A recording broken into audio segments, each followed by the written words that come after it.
Good morning, boys and girls. How are you doing today? I have a great story to read to you, and the name of the story is called Boy, B-O-Y. It is a special story about a young little boy who could not hear or speak, but he did something very special. And let's see what it is. Again, the story is named Boy. And let's read. Once there was a king who lived high on a hill. His castle looked over the valley to the mountains beyond.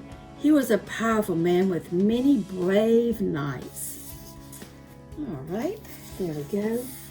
There is the castle, and there is the king and the knights. It looks like they're preparing for a fight. Now, when I was looking at this picture, he said it was a beautiful forest, but I don't see any trees or limbs on trees or leaves on trees. Do you? I wonder what's going on. Well, we're getting ready to find out. The mountains were once rich with trees, but a powerful dragon had destroyed much of the forest with its fierce breath. Well, that explains a lot, doesn't it? There it is. No leaves on the trees. And look, there is the dragon. Now, I want to say, do you think it looks like a scary dragon to you? It's purple with blue polka dots. Can't be that scary, can he? I wonder why he's acting like that. In a small village on the edge of the burned forest lived a boy. Boy couldn't hear, but he was so happy. He spoke with dancing hands and he drew pictures for people in the sand. His parents loved his stories, but the villagers did not understand. What a strange child, they would say as they walked by him. Look, Mommy and Dad just love hearing his stories. And there's the villagers, just don't understand. They just keep going.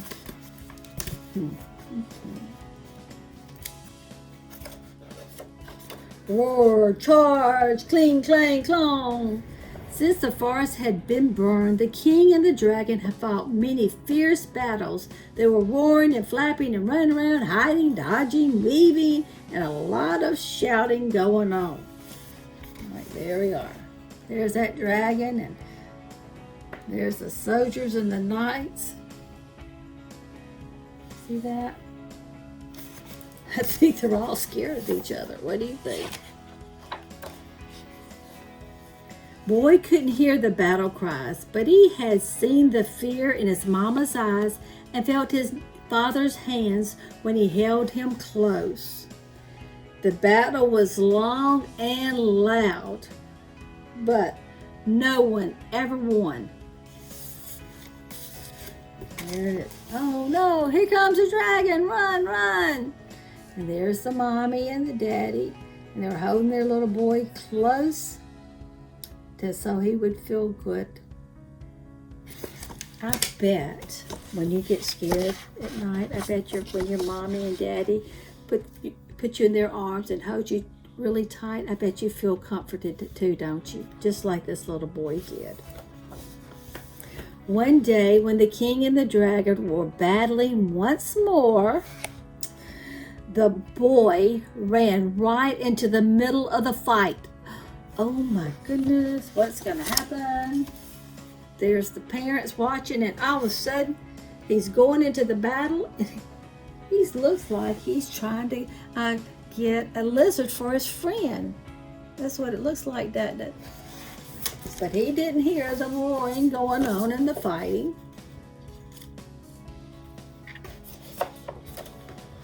The knights were stunned. Move, they shouted. Get out of the way, boy, ordered the king. Roar, bellowed the dragon.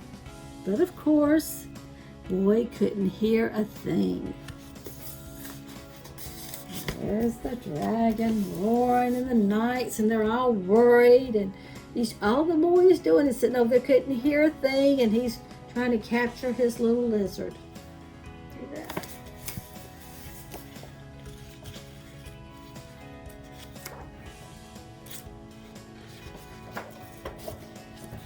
Flames flared from the dragon's nostrils. Cling, clang, clong. The knights waved their swords frantically as they marched over to the boy. "Why aren't you listening?" shouted the king. They're all worried about that little boy, thank goodness. But he couldn't hear them.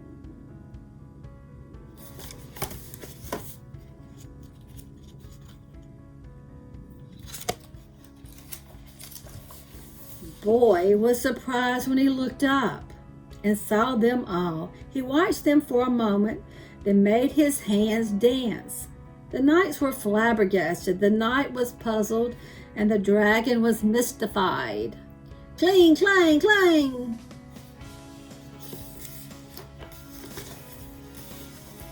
See, he's trying to... What do you think he's doing? That's right, he's doing sign language, isn't he? He's dancing, using his hands to tell them what's going on. Because remember, he can't hear or speak.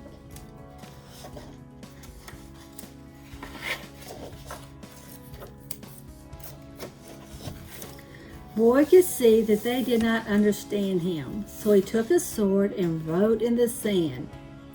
He shouted. I love this. He made those words loud, didn't he? "Why are you fighting?" And I bet those, even though it's written in the sand, the way he wrote it with all capital letters, that was saying, "Why are you fighting?"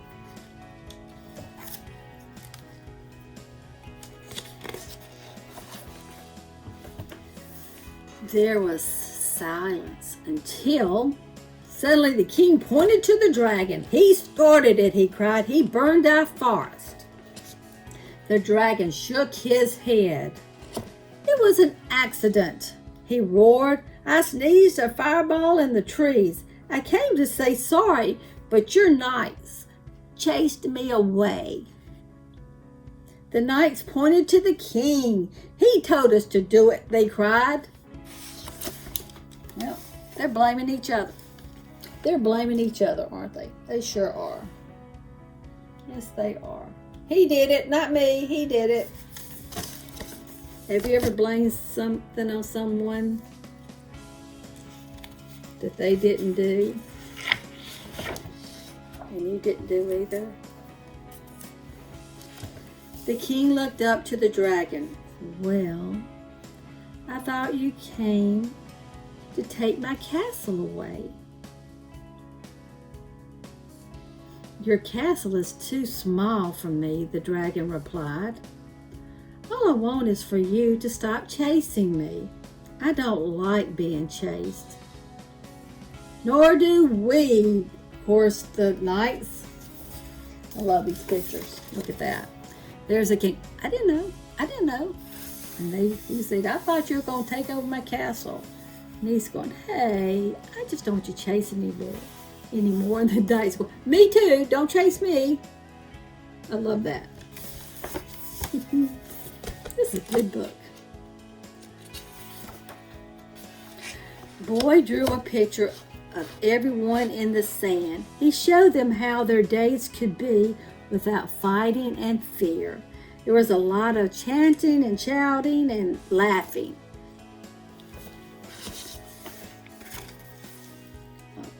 See them all working together, smiling and being happy, and there's his mom and dad. What is going on? What is going on?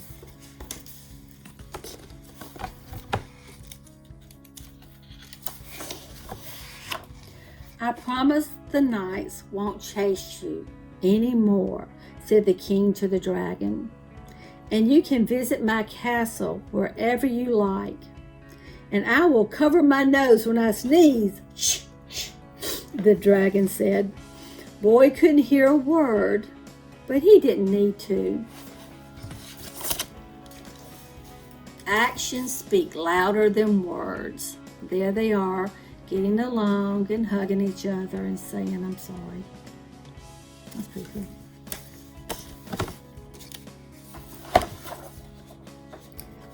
Back in the village, everyone was waiting to see Boy. "Thank you," they said with dancing hands. Thank you, that's sign language. And they were learning to do sign language.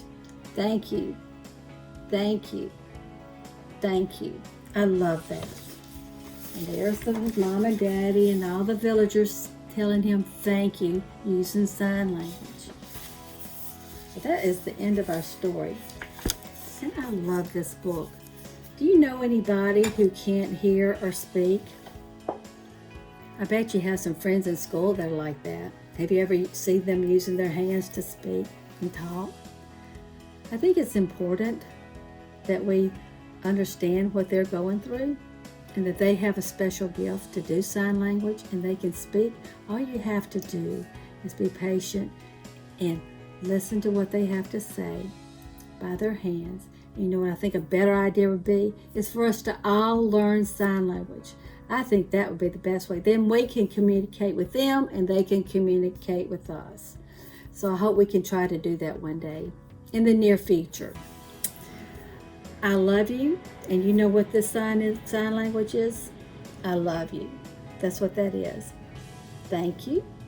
And I thank you for listening, and I love you, and I hope I get to see you again someday for our next story. I got another story coming up I think you're going to like too. Have a great day. God bless you. See you next time. Bye-bye.